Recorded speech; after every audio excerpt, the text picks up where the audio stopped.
세 번째 과제인데요. 세 번째 과제는 이제 처음으로 저지 사이트를 이용해서 두 문제를 풀어봤습니다. 어, 어, 첫 번째 문제는 이제 배열과 관련된 문제고, 두 번째는 이제 문자열과 관련된 문제입니다. 그래서 첫 번째 문제는 정수들이 쫙 주어지는데, 이 정수들의 곱의 결과가 음수인지 영인지 양수인지 살펴보는 거예요.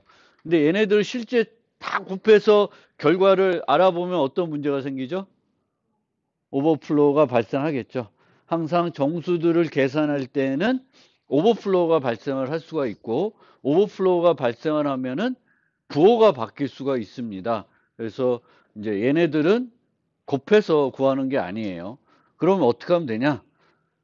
음수의 개수만 파악하면 되겠죠. 물론 0이 있을 수도 있으니까 0이 있으면 결과는 무조건 0이 될 테고요.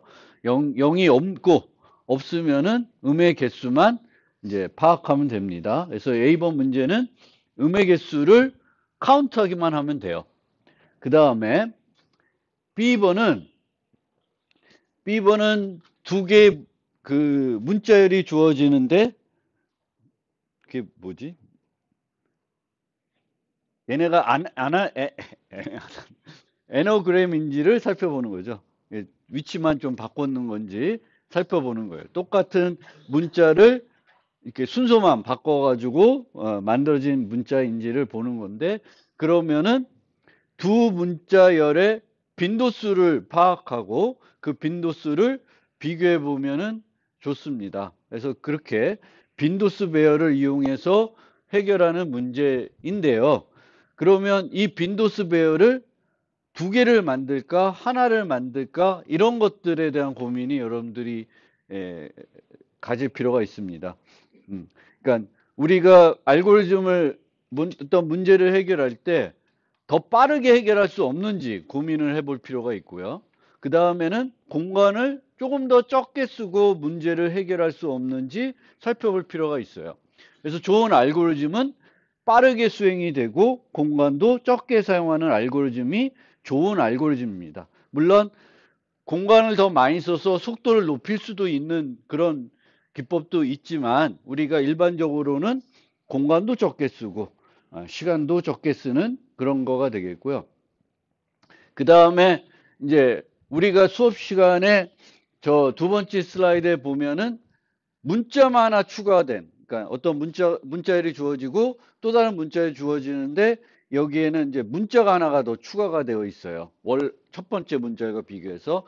이 경우에는 빈도수 배열을 구할 필요 없이 이 문자들의 코드, 이 하나 더 많은 코드에서 얘를 빼주면은 어떤 문자가 추가됐는지 쉽게 알 수 있습니다. 그래서 그거를 생각해 가지고 이 경우도 얘 다 더하고 얘 다 더해서 같으면 애너그램이 아닌가 생각할 수가 있는데, 그거는 안 되죠. 그래서 요런 것, 요렇게 생각만 하셔도 CC 두 개 더한 값하고 BD 더한 값은 같겠죠. 그래서 그런 방식으로는 얘는 해결이 안 된다, 라는 거고요. 그 다음에 이제 학생들의 이제 피드백들이 있는데, 이 피드백 제가 올려드리면 본인 거는 본인이 보시겠죠? 그쵸? 근데 본인 거가 아니어도 그 동료 친구들의 그 같은 수업 듣는 학생들이 어떤 지적을 받았는지, 내 코드도 혹시 똑같지 않은지 살펴볼 필요가 있고요.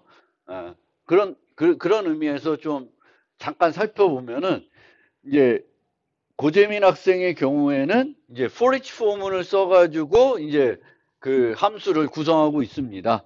그런데 여기에 뭘 썼냐면은 오토하고 이제 저 참조 변수로 만든 거죠.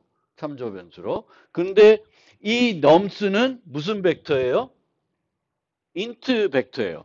그러니까 정수들이 저장되어 있는 벡터이고, 이 정수들은 원시 타입이어서 뭔가 얘네들을 처리할 때 효율적으로 뭔가 처리하겠다는 생각을 하실 필요가 없습니다. 만약에 이 벡터가 뭐 학생 벡터다, 뭔가 구조체 변수의 벡터다, 그래서 무거운 애들이면 얘네들을 우리가 인자 전달할 때도 값 전달하지 않고 참조나 주소를 썼죠. 그와 같이 그럴 때는 이제 참조로 쓰면은 효율성을 높일 수가 있는데 이 문제는 먼시 타입을 처리하는 거기 때문에 얘를 쓴다고 얻어지는 이득이 전혀 없습니다. 참조 변수로 쓰나 그냥 일반 원시 타입 변수를 쓰나 차이가 없어요. 단지 그러면 원시 타입 처리할 때 이렇게 참조로 써야 되는 경우는 벡터 있는 내용을 내가 저 변수로 수정하고 싶은 경우에는 그렇게는 할 수는 있겠죠. 근데 얘는 우리가 배열에 어떤 값들이 있는지만 보는 거지 굳이 그 배열에 있는 내용을 우리가 수정할 일은 없는 거잖아요. 벡터에 있는 내용을. 그래서 이렇게 쓰는 거는 잘못 쓰는 거다. 그 점 좀 설명드리고요. 카운트만 하면 되는데 막 곱셈을 하고 있으면 그것도 비효율적인 거고요.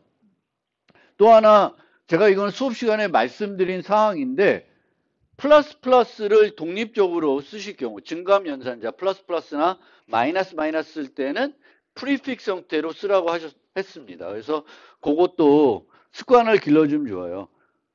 I 플러스가 아니라 플러스 I 이렇게 쓰시는 게 더 효율적인 거고요. 이게 습관화돼야지 좋을 필요가 있습니다.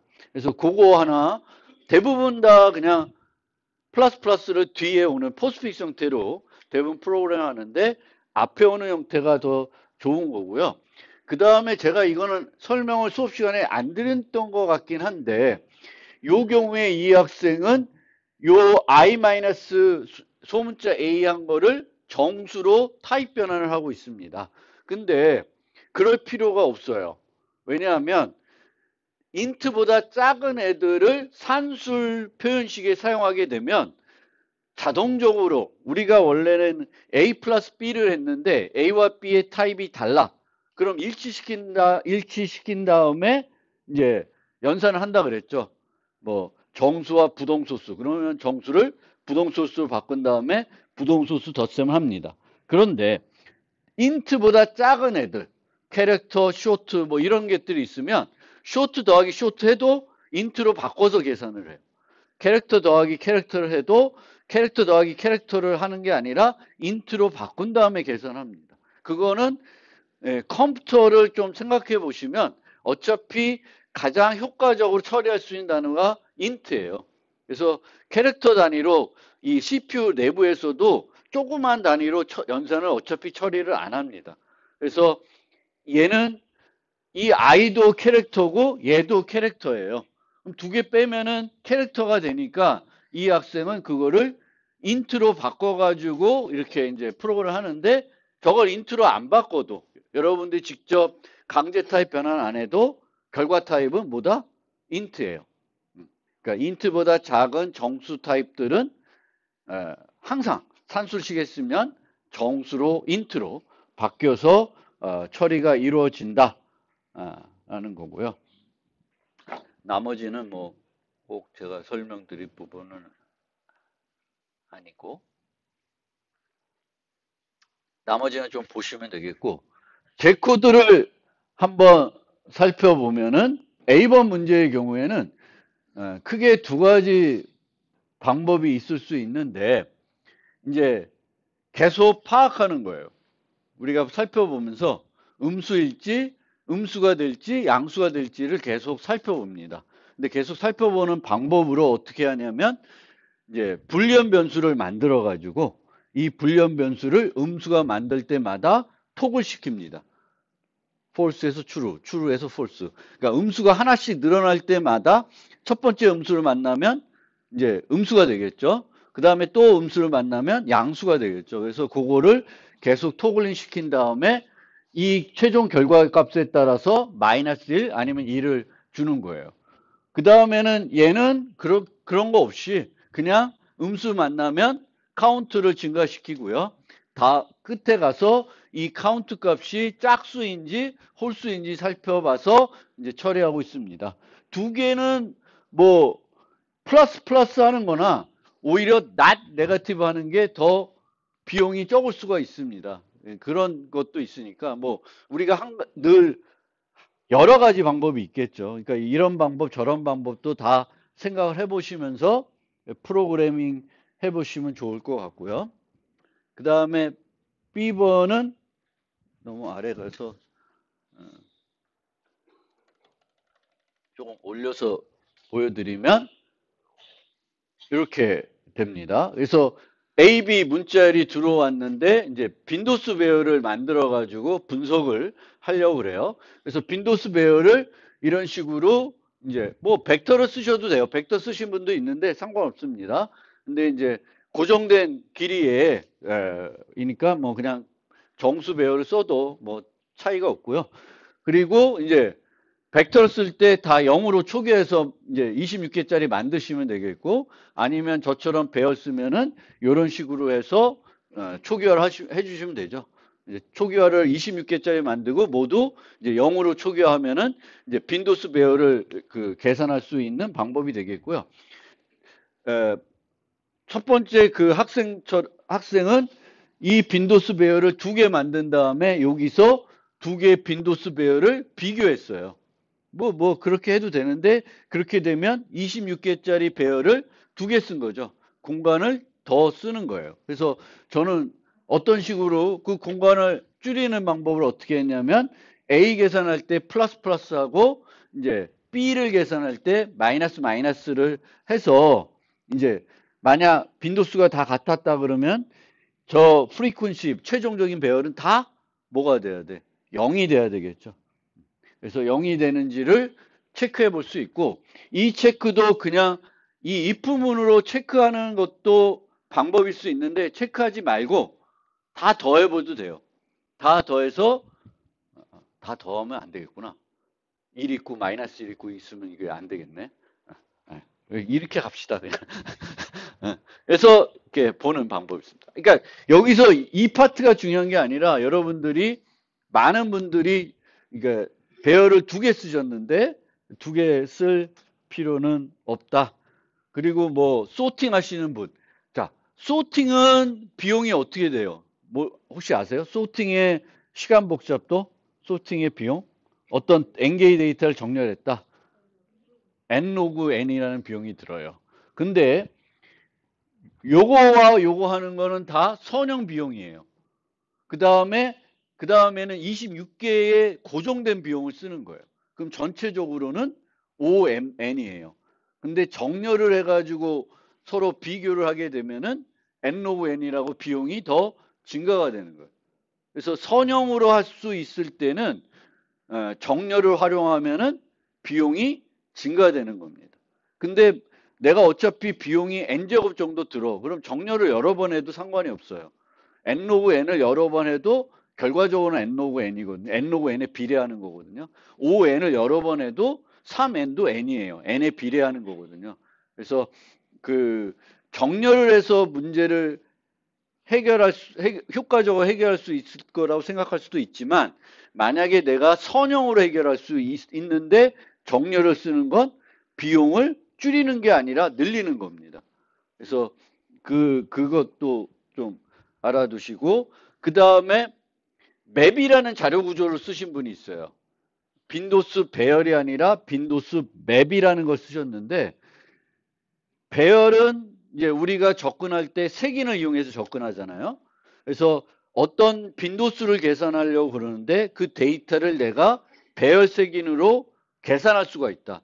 즉 소문자가 26개 종류이고, 소문자가 주어졌을 때 A는 0번째, B는 1번째 이렇게 매핑하기가 쉽잖아요. 소문자 여기서 C 빼기 A 소문자로 하게 하면 되는데, 근데 예를 들면은 여기처럼 그 문자의 빈도수가 아니라 문자열의 빈도수를 우리가 계산해야 된다.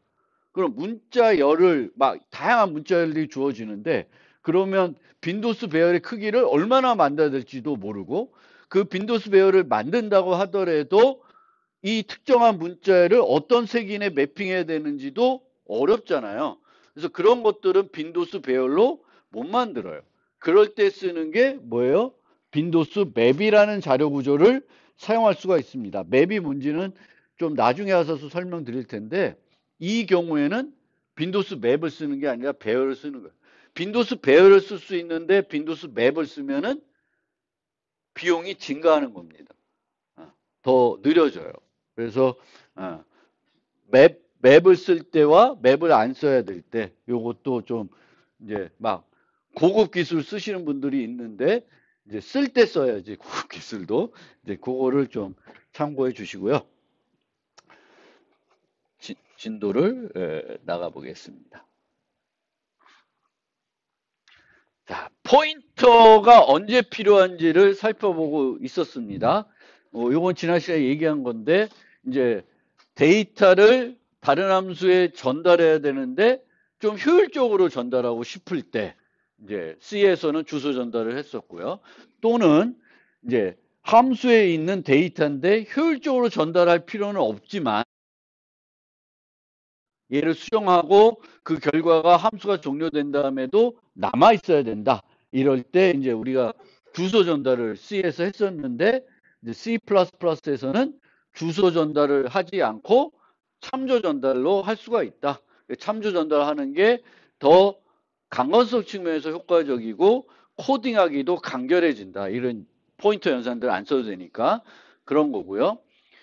한 가지 예외적으로 C++에서도 배열을 전달할 때는 여전히 주소 전달을 많이 쓰는데 우리가 이제 배열을 사용해야 될 때 배열을 쓰지 않고 벡터를 쓸 수가 있고요. 벡터를 쓰면은 벡터는 주소 전달하지 않고 또 여전히 참조 전달을 합니다.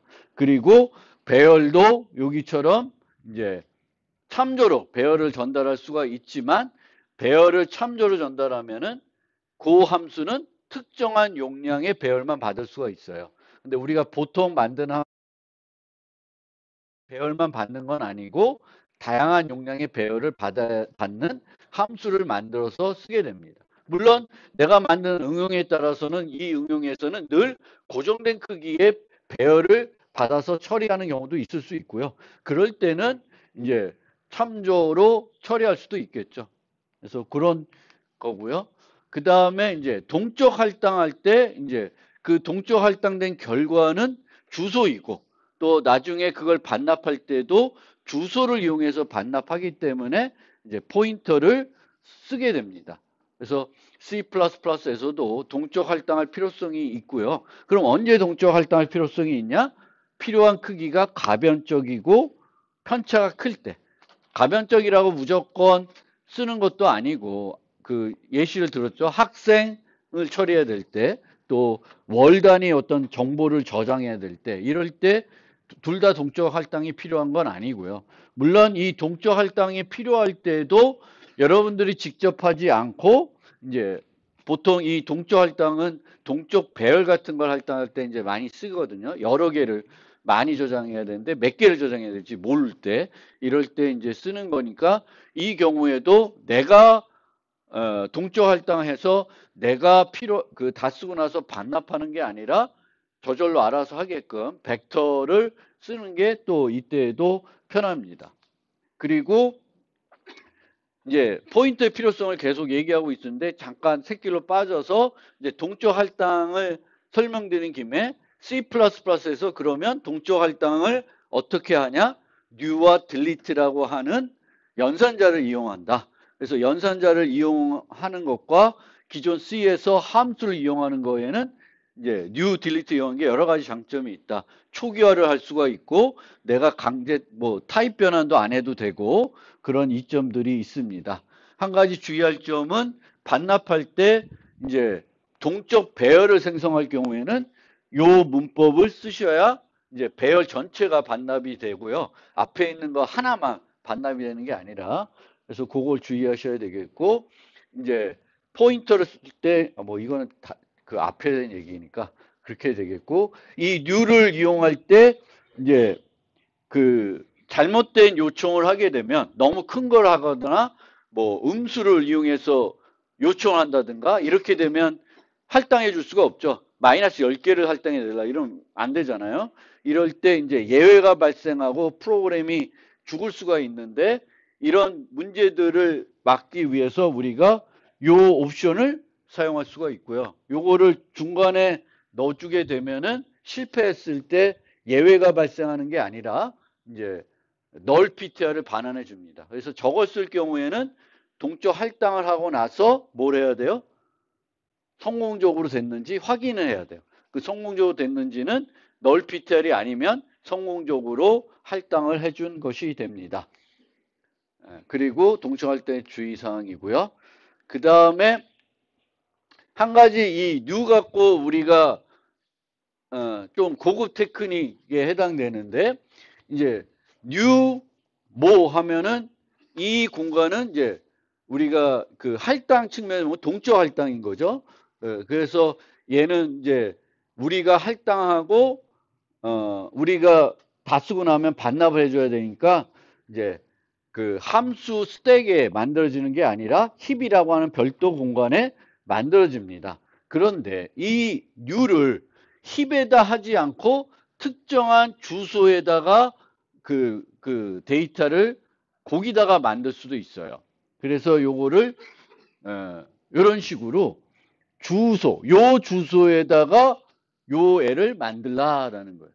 그냥 new 포인트 하게 되면은 힙에다 만드는데, 힙에다 만들지 않고 특정한 주소에다가 내가 데이터를 동적으로 생성해서 만들 수가 있습니다. 그래서 이런 식으로 배열이, 구조체 배열이 있을 때 내가 거기다가 뭘 생성해서 또 복사하는 게 아니라 직접 그 생성된 배열 공간에다가 새로운 데이터를 new를 이용해서도 만들 수가 있습니다. 그래서 new하고 내가 그거를 이 애를 만들고 싶은 주소를 요 안에다가 가로에다가 주는 거예요. 그래서 요 방법이 있고, 요 방법이 나중에 인플레이스라고 하는 연산을 구현할 때 사용이 됩니다. 그래서 저거는 그냥 알아두세요. 그래서 new를 내가 원하는 데다 할 수 있다. 어떤 데이터를 덮었을 때도 저 new를 이용해서 덮었을 수가 있습니다. 그 변수에다가 만들면 되니까 new로. 그래서 그런 new의 그런 기능도 있다라는 걸 알아두시고요.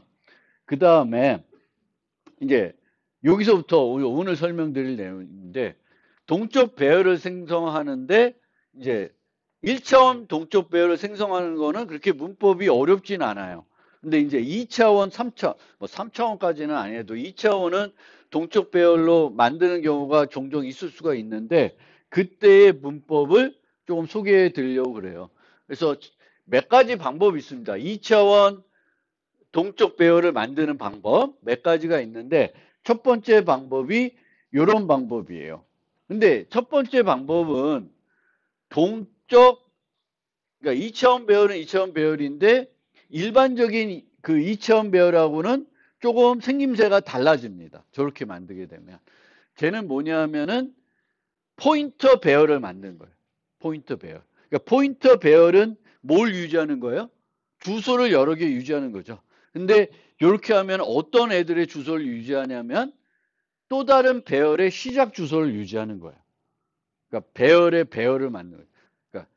그러니까 원래는 우리가 2차원 배열 만들면은 이렇게 연속해서 3, 3을 만들었다. 그럼 9개 공간이 이렇게 연달아 있는 형태가 되는 거잖아요. 근데 저렇게 만들면 3개를 만드는데 이 3개가 또 어딘가에 또 얘는 어디 있을지 모르죠. 이런 식으로 되어 있는 거예요. 그러니까 연속 공간이 아닌 거죠.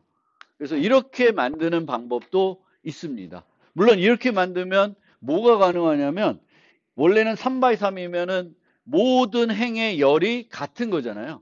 근데 저렇게 만들면은 어떤 특정한 행의 열은 5개, 얘는 셋, 얘는 넷, 뭐 이렇게 만들어서 쓸 수도 있어요. 그게 필요한 경우는 거의 없지만 그것도 가능합니다.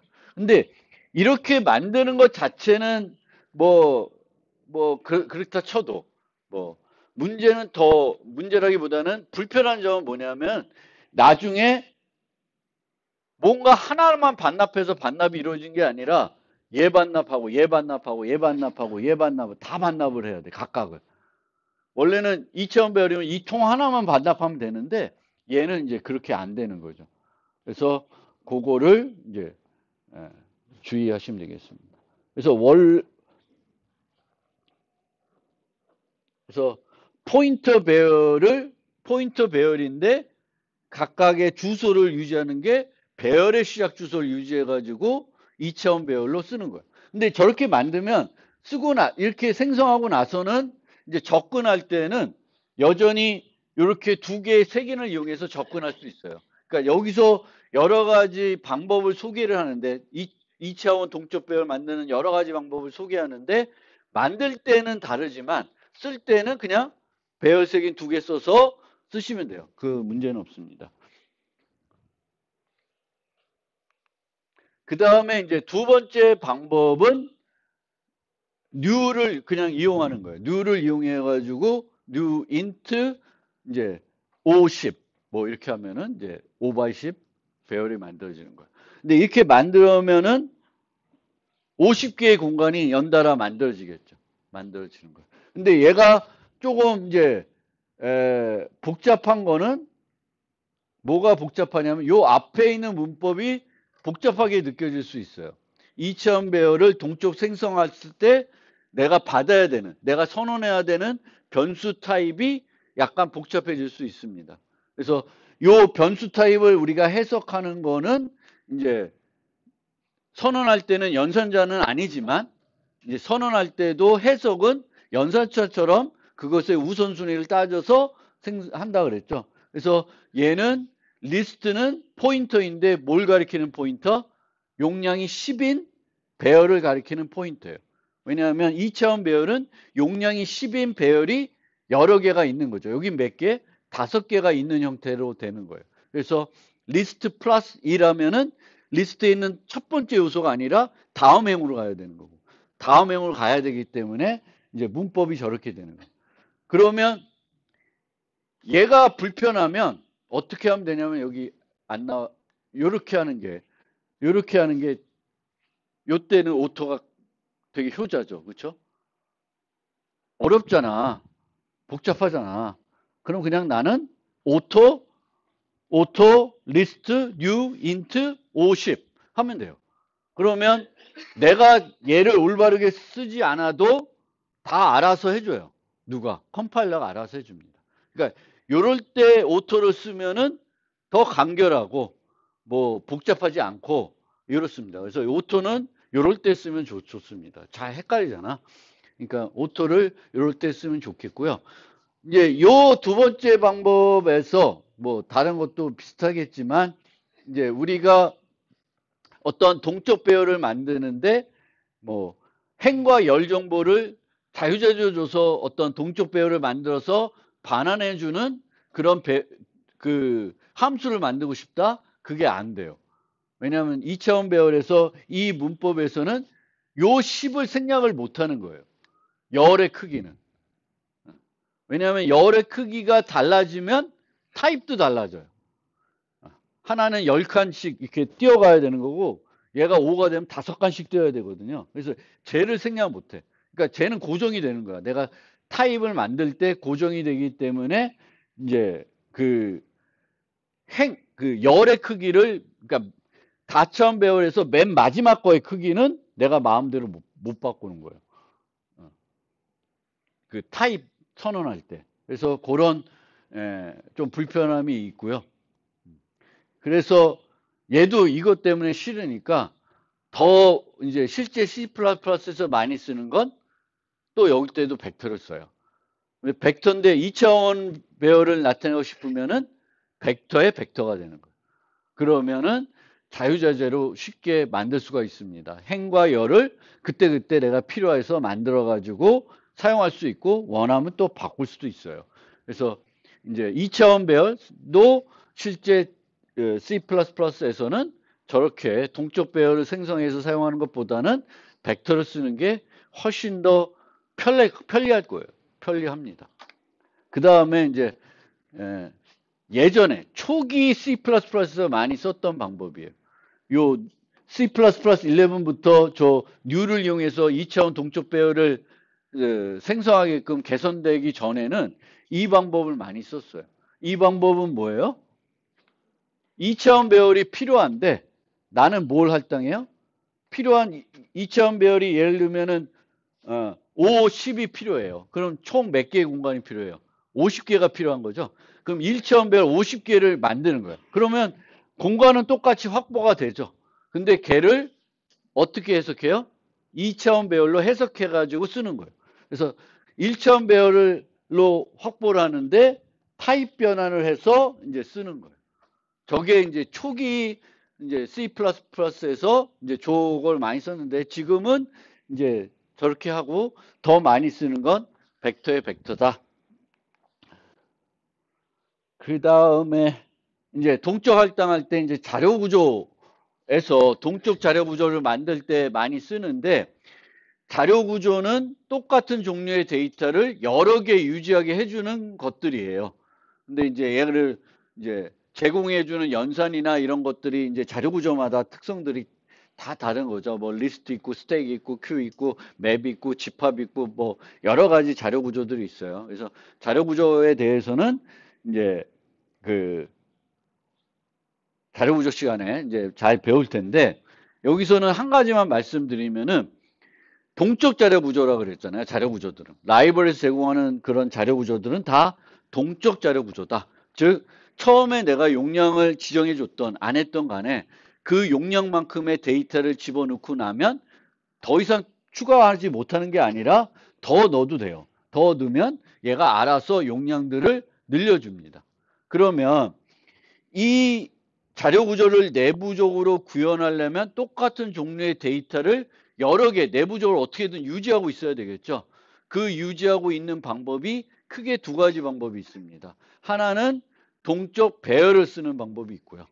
또 하나는 노드들을 만들고 데이터를 각각 저장하는 노드들을 만들고 이 노드들을 연결해 가지고 이 데이터들을 계속 넣을 수 있게 해주는 거예요. 그래서 그렇게 두 가지가 방법이 있고 후자에서 이렇게 각 데이터를 저장할 때마다 새로운 공간을 확보하고 이 확보된 공간들을 뭔가 연결시켜 가지고 쓰는 그런 방법이 있는데 그게 하나가 이런 연결 구조, 선형 연결 구조 방식이 있어요. 그래서 데이터들을 얘를 만들 때마다 그때마다 공간을 그러니까 배열은 어떻게 되냐면은 미리 공간을 이만큼 확보해 놓고 이제 저장을 해요. 하다가 다 찼어. 그럼 딴 데 가서 이만큼 만들고 기존 데이터를 복사해 가지고 또 넣게 해 주는 거예요. 그게 동적 배열 기법이고 연결 구조 형태는 매번 내가 데이터를 추가할 때마다 그때마다 그 데이터를 위한 공간을 확보합니다. 그러면 이 공간들은 연속적으로 있지 않겠죠. 그때마다 여기 있고 저기 있고 막 이렇게 있어요. 그럼 얘네들을 접근해야 되잖아. 그럼 접근하려고 그러면 내가 10개 저장했는데 10개의 주소를 유지하고 있어? 그럼 그렇게 만들 이유가 없는 거죠. 그래서 어떻게 하냐면 한 개의 주소만 갖고 있는 거예요. 근데 내가 한 개의 주소만 갖고 하나의 주소만 가지고 이 애들을 이렇게 떨어져 있는 얘 애들을 접근해야 되면 이 주소는 이 중에 하나만 가리키겠지. 그러면 나머지는 어떻게 가? 가서 또 여기에 주소가 있는 거예요. 그럼 또 따라가고 또 가고 또 따라가요. 이렇게 따라가게 되면 내가 따라가서 데이터를 다 접근할 수는 있겠지만 어떤 식의 접근이에요? 내가 얘 세 번째 있는 데이터에 접근하고 싶다. 그럼 바로 갈 수 있어요? 바로 못 가요. 따라가야 돼. 순차적인 접근밖에 못해요. 배열은 어떻게 돼? 임의 접근이 되는 거죠. 그게 배열의 가장 장점인데 얘는 임의 접근이 안 돼요. 그래도 얘도 또 얘 나름대로의 장점이 있어요. 그래서 그럴 때 이제 또 우리가 이런 형태의 자료 구조 만들 때에도 new delete에서 많이 쓰게 됩니다. 그래서 요 연결 구조와 관련된 것들은 이제 뭐 제가 그 하나의 샘플도 드렸는데 이제 자료 구조 시간에 가서 또 많이 해야 될 거니까 이제 그때가 살펴보면 되겠고 이제 네 번째 이유로 넘어올게요. 포인터를 써야 되는 네 번째 이유. 아까도 보면 나왔었는데 여기 보면 reinterpret cast라는 걸 썼어요. reinterpret cast. 그래서 타입 변환하는데 C++는 타입 변환의 종류를 네 가지로 분류하고 각 종류마다 그거에 맞는 걸 쓰도록 하고 있습니다. 그래서 static cast, const cast, dynamic cast, reinterpret cast라는 게 있습니다. 근데 이 reinterpret cast라는 거는 원래 만들었던 타입하고 전혀 다른 타입으로 내가 그 공간을 접근하고 싶을 때 사용하는 것이 reinterpret cast예요. 얘는 1차원 배열을 만들었지만 뭘로 해석해요? 2차원 배열로 해석하는 거예요. 그럴 때 이제 reinterpret cast를 써야 되는 거고, 그럴 때는 어쩔 수 없이 어떤 식으로 주소를 이용해서 접근할 수밖에는 없습니다. 그래서 요 예제처럼 정수가 있는데 이 정수는 4바이트잖아요. 근데 정수의 개별 바이트를 내가 접근하고 싶어요. 그럼 어떻게 해야 되냐면 캐릭터 포인터 1바이트짜리의 타입 주소를 갖고 이제 시작 주소부터 하나씩 4개 바이트를 차례대로 접근할 수가 있습니다. 이때 쓰는 것이 바로 reinterpret cast예요. 그러니까 원래는 이 데이터는 무슨 타입이야? n이죠.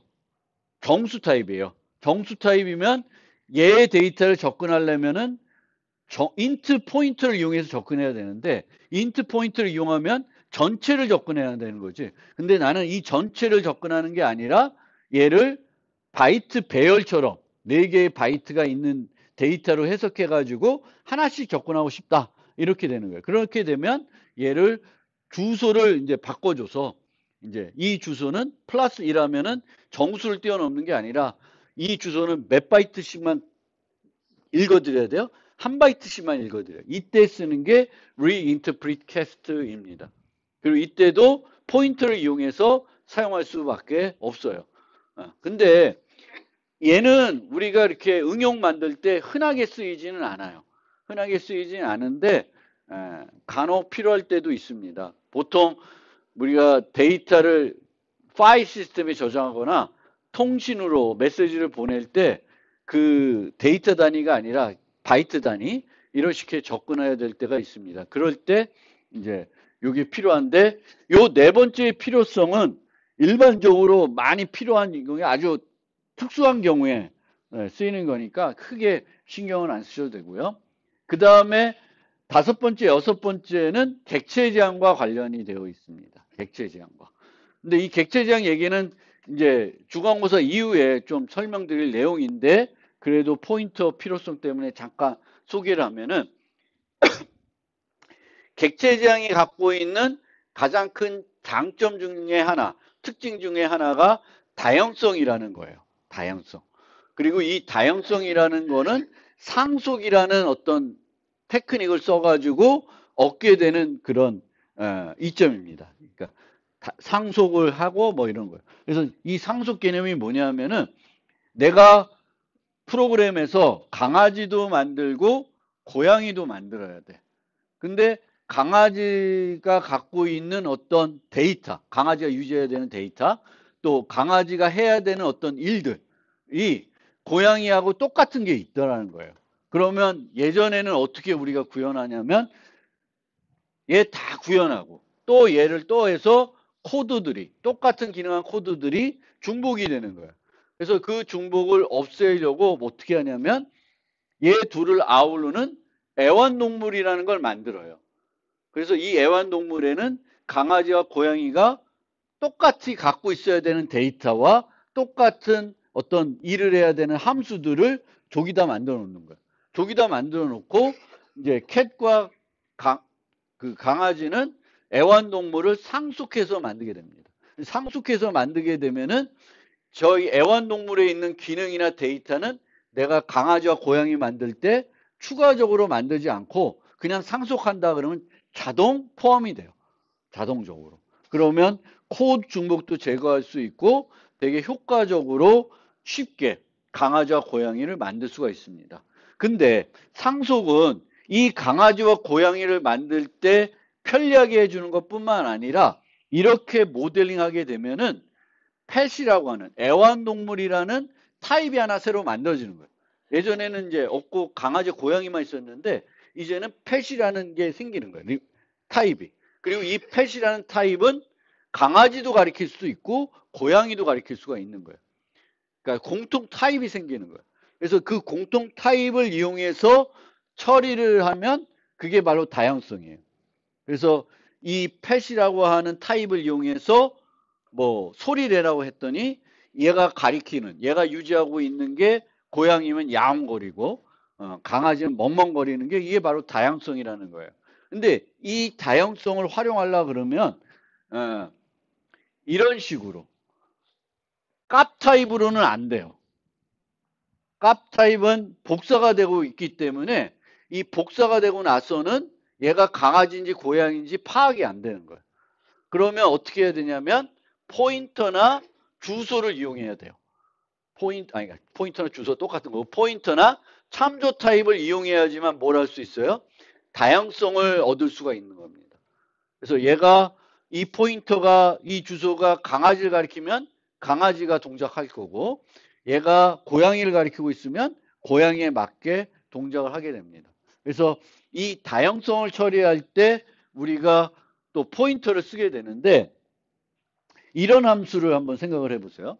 만약에 이렇게 돼 있지 않고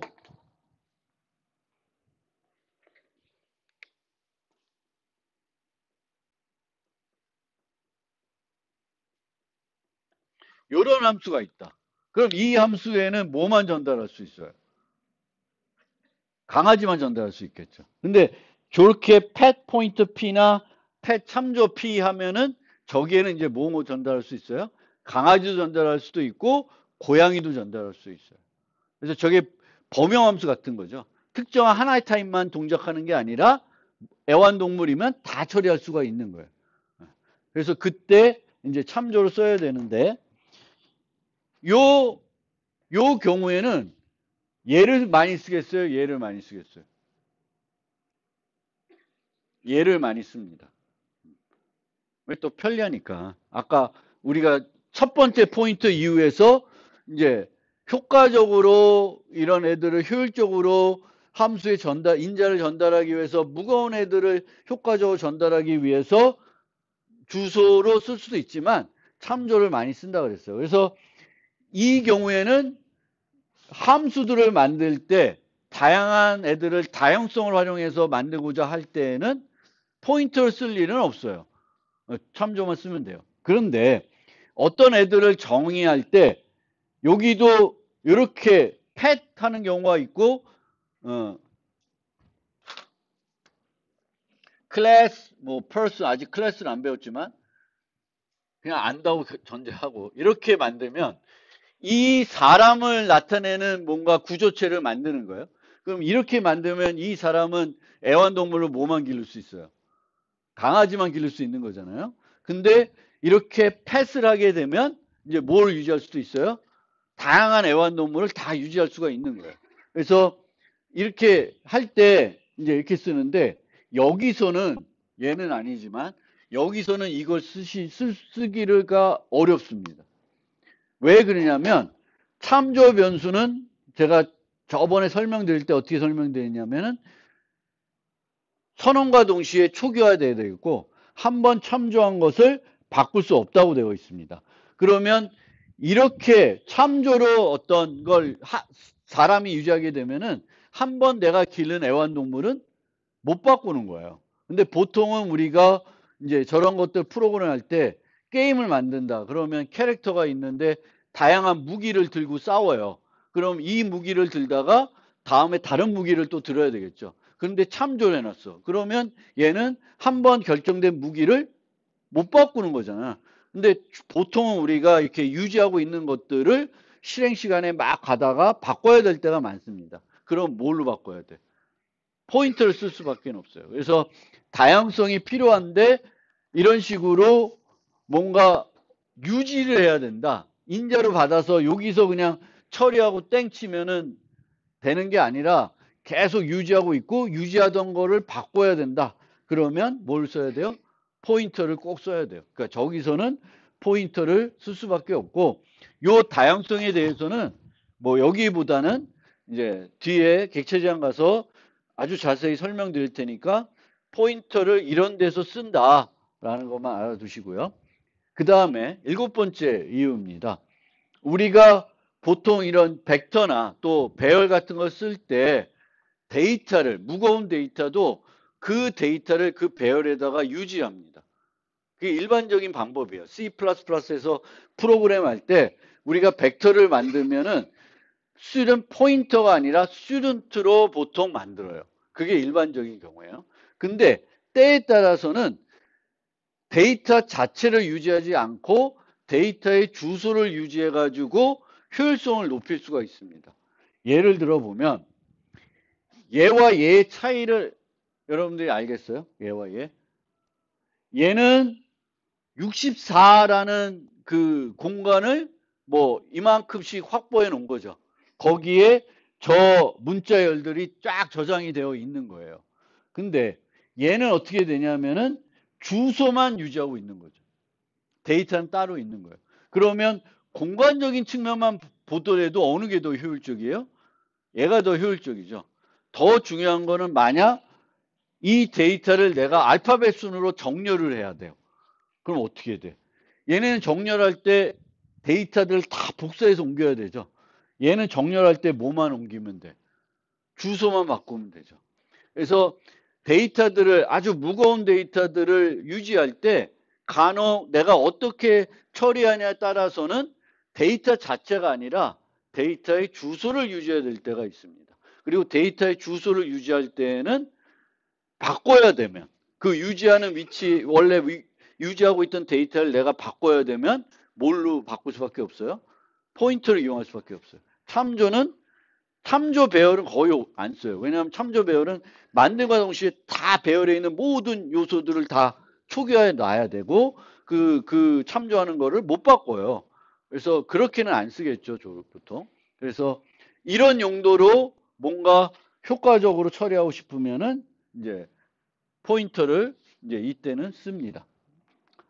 그리고 코드를 보면 간혹 배열이나 문자열을 조작할 때 포인터를 쓸 수 있는데 굳이 포인터를 쓰기보다는 그냥 배열 색인을 쓰는 게 저는 더 깔끔한 방법이다. 굳이 이때 포인터를 쓸 필요는 없고 그 다음에 이제 마지막으로 이제 내가 만든 건 아니고 내가 만들면 포인터로 안 만들었겠지만 라이벌리에 있는 걸 내가 그 기능을 써야 되는데 그 기능이 포인터 형태로 만들어져 있으면 뭐 어쩔 수 없죠. 그 기능을 내가 라이벌링을 쓰는데 내가 뭐 라이벌리를 수정할 건 아니니까 이제 그렇게 되는 거예요. 그래서 대표적인 게 이제 반복자를 우리가 좀 자료를 쓸 때 많이 쓰는데 이 C++에서의 반복자는 이제 포인터 개념을 이용하게 돼요. 그래서 포인터 연산들을 쓰게 되기 때문에 저럴 때는 불가피하게 이제 포인터를 쓰게 됩니다.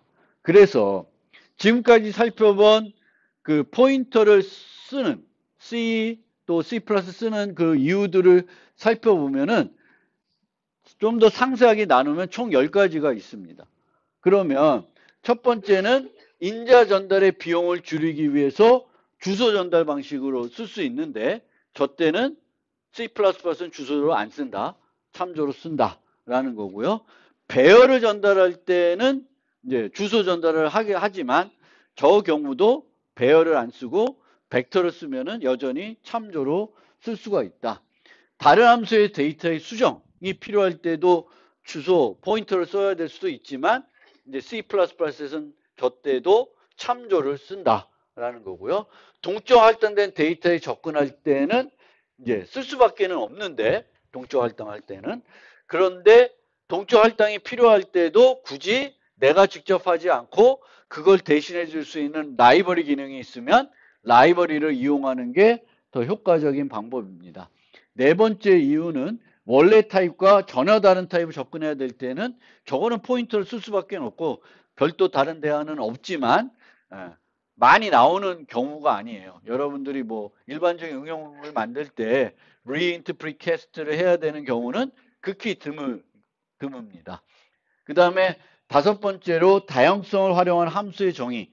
얘는 참조로 쓰시면 되니까 신경 안 써도 되는 이유고요. 여섯 번째로는 이제 다양성을 활용하는 클래스, 아까 같이 애완동물을 유지해야 된다, 뭐 게임 캐릭터가 무기를 유지해야 된다, 근데 다양성을 활용하겠다, 그러면 포인터를 쓸 수밖에 없습니다. 그래서 그때는 포인터를 써야 되겠고, 무거운 데이터의 복합 타입이 필요한데 내가 데이터 자체보다는 주소를 이용하게 되면은 조금 더 내가 만들려는 응용에 효과가 있다. 그럼 그때는 또 포인터를 쓰셔야 되겠고요. 그 다음에 배열과 문자를 조작할 때도 배열 색인 대신에 그 색인 연산자 대신에 포인터를 이용해서 포인터 연산 갖고 처리할 수 있지만 그건 오히려 더 복잡하게 만드는 거기 때문에 저는 바람직하지 않다고 보고요. 그 다음에 9번째로는 포인터를 활용하는 라이브러리 기능을 사용할 때, 뭐 이건 불가피한 거고요. 10번째로는 앞에까지 살펴보면 안 봤지만 이제 객체 지향에서 this라고 하는 애가 있는데요. 걔가 포인터이기 때문에 얘를 사용할 때도 불가피하게 필요합니다. 그래서 결론을 말씀드리면 4, 6, 7, 9, 10 요 정도에서는 이제 포인터를 여전히 좀 써야 되는데 그 외에는 이제 C++에서는 포인터를 써야 될 경우가 많지 않다. 그 점 말씀드리고 포인터가 필요 없는데 굳이 포인터를 안 쓰는 게 더 좋은 방법이 되겠습니다. 포인터를 쓰다가 괜히 또 어려워질 수가 있습니다. 잠깐 쉬었다.